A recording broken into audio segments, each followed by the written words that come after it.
एक बार युधिष्ठिर सैया पर लेटे हुए भीष्म पितामह से प्रश्न करते हैं कि जब भी कोई हमारी शरण में आए तो क्या हमें उसकी रक्षा करनी चाहिए और इसका फल हमें क्या मिलेगा।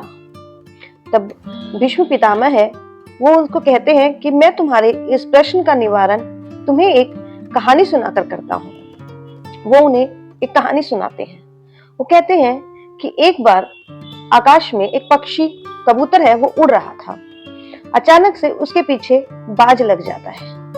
वो उसको बाज है वो उसको पकड़ना चाहता है और खाना चाहता है। कबूतर डर से बहुत ज्यादा भयभीत होकर बहुत तेज उड़ने लग जाता है। वो बाज है वो बार बार में उसके पास आता है लेकिन उसको पकड़ नहीं पाता, लेकिन अपने पंजों वंजों से उसको घायल कर देता है।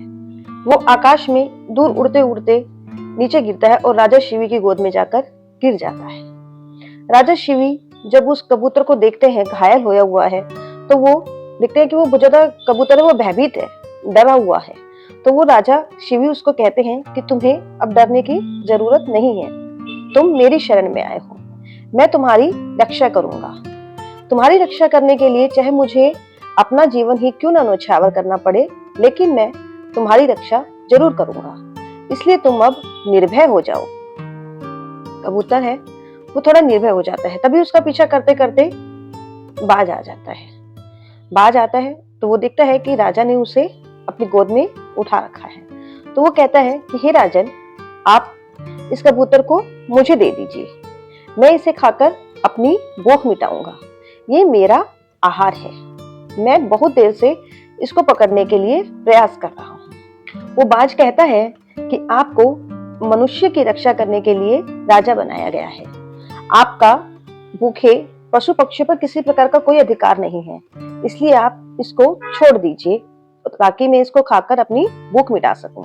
जब राजा बाज की बातें सुनते हैं तो उन्हें अच्छा लगता है। वो उसे कहते हैं कि मैं इसे नहीं छोड़ सकता हूँ, अगर आपको भूख लगी है, आपको कुछ खाना है, तो मैं आपके लिए सुअर, मृग या भैंसे का किसी भी जानवर का मांस आपको दे सकता हूँ, आप उससे अपनी भूख मिटा लीजिए, लेकिन मैं इस कबूतर को आपको नहीं दे सकता हूँ। जब बाज ऐसी बात सुनता है तो वो कहता है कि राजन, आप मेरे साथ ऐसा नहीं कर सकते हैं, आपने इस कबूतर को तो बचा लिया, लेकिन मेरी भूख का क्या। आपको पता है कि मैं भैंस किसी भी और जानवर का मांस नहीं खाता हूँ, जिन जिन के आपने नाम लिए हैं वो किसी अन्य पशु के आहार हैं, मैं कबूतर को ही खाता हूँ, इसलिए आप मुझे ये कबूतर दे दीजिए। अगर आप इस कबूतर को मुझे नहीं देना चाहते हैं कि आप कबूतर के बराबर अपना मांस मुझे तराजू में तोलकर दे सकते हैं, मैं उसे खाकर अपनी भूख मिटा लूंगा। जब राजा ऐसी बात सुनते हैं तो वो राजी हो जाते हैं। एक तराजू है वो मंगाया जाता है। तराजू में कबूतर को बैठाया जाता है, दूसरे तराजू में राजा है वो एक तलवार से अपना हाथ का मांस पूरा काटकर उसको तराजू में रख देते हैं, लेकिन कुछ भी फर्क नहीं पड़ता है। जब वो देखते हैं कि कुछ भी फर्क नहीं पड़ रहा है तो राजा अपनी दोनों टांगों का मांस है वो उसमें तराजू में रखते हैं, कुछ भी फर्क नहीं पड़ता है। तराजू फिर भी उनके मांस वाला तराजू फिर भी नीचे ही रहता है, कबूतर का भार ऊपर रहता है। फिर वो धीरे धीरे करके अपने सारे शरीर का मांस है वो निकाल देते हैं। अब राजा के शरीर में केवल ढांचा ही रह गया है, मांस बिल्कुल भी नहीं है। फिर भी कबूतर का जो वजन है वो ज्यादा होता है। तो राजा क्या करते हैं, स्वयं उस तराजू पर खड़े हो जाते हैं। जब ये दृश्य सब देख रहे होते हैं तो रानियां है वो बहुत रो रही होती हैं, आकाश में घने बादल छा जाते हैं, इतना सब कुछ अंधकार में सा हो जाता है।